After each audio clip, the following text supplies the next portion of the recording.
Hi friends, இப்போ நம்ம வந்து பார்த்திங்கன்னா ஸ்ரீஷ் கிச்சனில் கருவேப்பிலை பொடி ரெடி பண்ணியிருக்கிறோம். கருவேப்பிலை பொடிக்கு தேவையானது பார்த்திங்கன்னா கடலப்பருப்பு, உளுத்தம்பருப்பு, கருப்பு எள்ளு, மிளகு, சீரகம். இது மட்டுமே வந்து 100 கிராம் நான் மெஷர் எடுத்துருக்கிறேன். கருவேப்பிலை தேவைக்கேற்ப நம்ம போட்டுக்கலாம். அதுக்கப்புறம் காஞ்ச மிளகாவும் தேவைக்கேற்ப போட்டுக்கலாம்.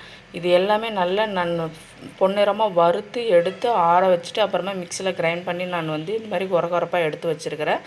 இந்த மாதிரி யாருக்கெல்லாம் பிடிக்கின்றதை மறக்காமல் லைக் பண்ணிக்கோங்க.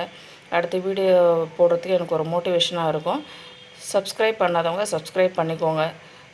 இந்த பொடி பார்த்திங்கன்னா சாதம், இட்லி, தோசைக்கு எல்லாத்துக்குமே நல்லாயிருக்கும். நம்ம அவசரமாக ஸ்கூலுக்கு லஞ்ச் பாக்ஸ் ரெசிபி ரெடி பண்ணுறதுக்கும் இந்த பொடியை போட்டு நம்ம லஞ்சுக்கு வந்து நம்ம சாதமாக செஞ்சு கொடுத்துடலாம். இதை வந்து பார்த்திங்கன்னா மறக்காமல் யாரெல்லாம் செஞ்சு பார்த்துட்டு எனக்கு எப்படி இருக்குன்றதை கமெண்ட் பண்ணுங்கள்.